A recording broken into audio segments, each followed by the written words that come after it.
This is ERi-TV, dear viewers. Welcome to English News Broadcast. These are the major headlines for today. The Ministry of Education organized a workshop in Asmara. Encouraging student school enrollment registered in remote areas of northern Red Sea region.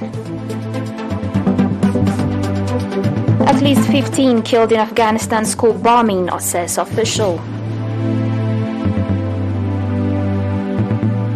And Egyptians want the Rosetta Stone back.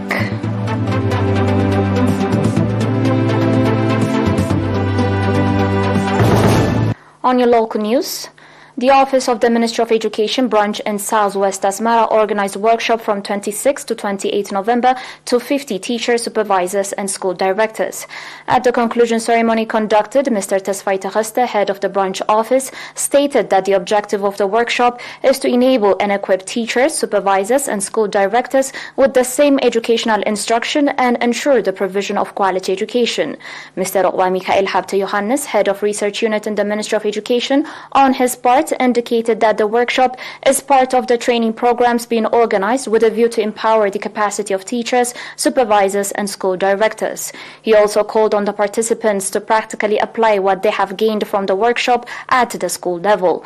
Participants on their part stating that the workshop included theoretical as well as practical lessons called for its sustainability.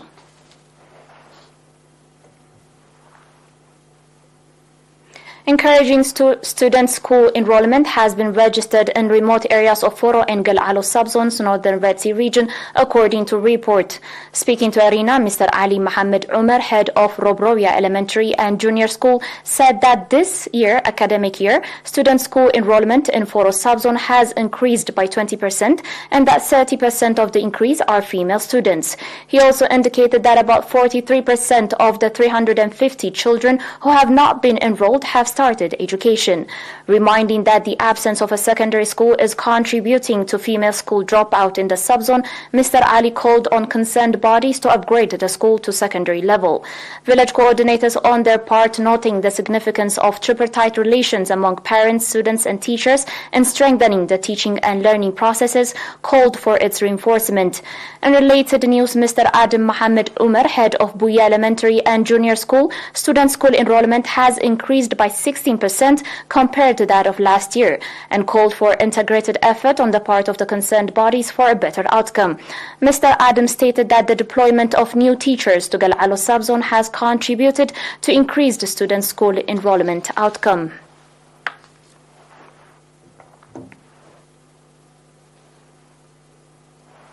The Organization of Youth Civil Servants in the Amhara subzone conducted Congress in the Amhara town.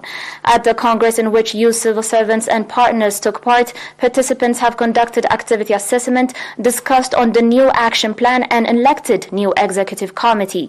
Speaking at the event, Mr. Yamane Aberra, administrator of the Amhara subzone, underlining the importance of youth organization in the success of national development programs as well as nurturing the new generation, expressed readiness of the subzone administration in the reinforcement of the programs.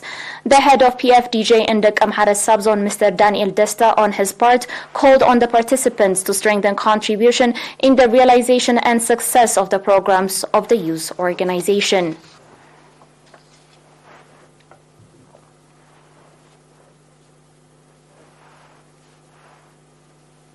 On your last local report, several institutions in Ad-Ayh voluntarily donated 712 units of blood from 21 to 26 November.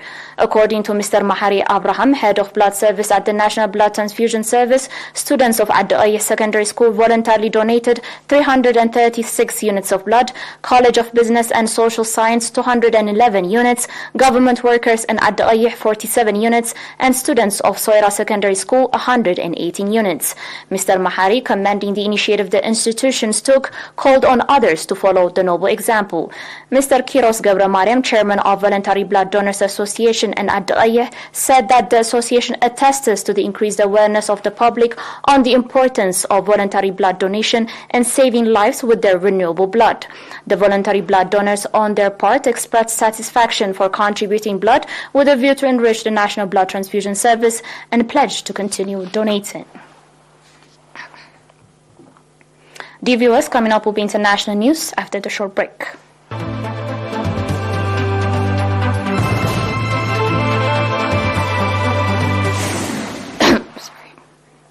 Welcome back.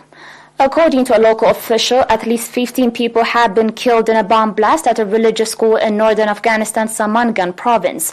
A provincial spokesman added that at least 20 others were also wounded today in the explosion in the school in Aibak, the capital of Samangan. There was no immediate claim of responsibility, but according to the provincial spokesman, an investigation had begun. A doctor in Aibak, about 200 kilometers north of the national capital Kabul, said the casualties were mostly youngsters. Images and video circulating on social media, which could not be immediately verified, showed officials speaking their way through bodies strewn across the floor of a building. Prayer mats, shattered glass, and other debris littered the scene. The Taliban says it is focused on securing the war-torn nation since taking over the country last year. However, several attacks have taken place in recent months, some of which have been claimed by the ISIS armed group.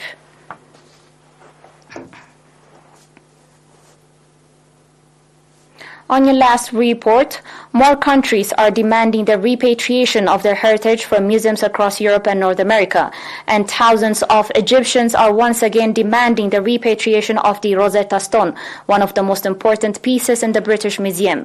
Monica Hanna, Dean of the Arab Academy of Science, Technology and Maritime Transport, is the organizer of one of the two petitions calling for the stone's return.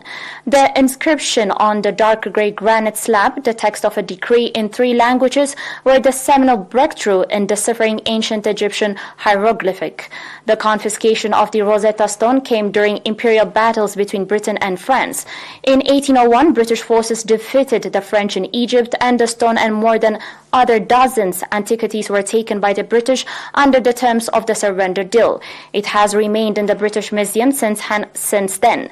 Hannah's petition, with 4,200 signatures, says the seizing of the stone was an act of plunder of a spoil of war.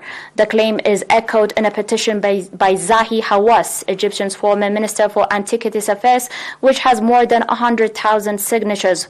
Both petitions argue that Egypt had no say in the 1801's agreement. You're still watching us on ERi-TV, dear viewers, and now recap of the major headlines. The Ministry of Education organized workshop in Asmara.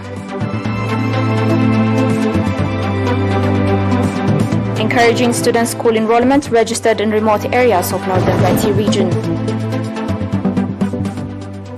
At least 15 killed in Afghanistan school bombing, says official.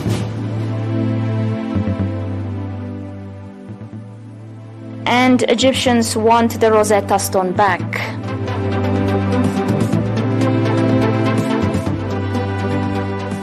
Dear viewers, that was it for today. Thanks for watching.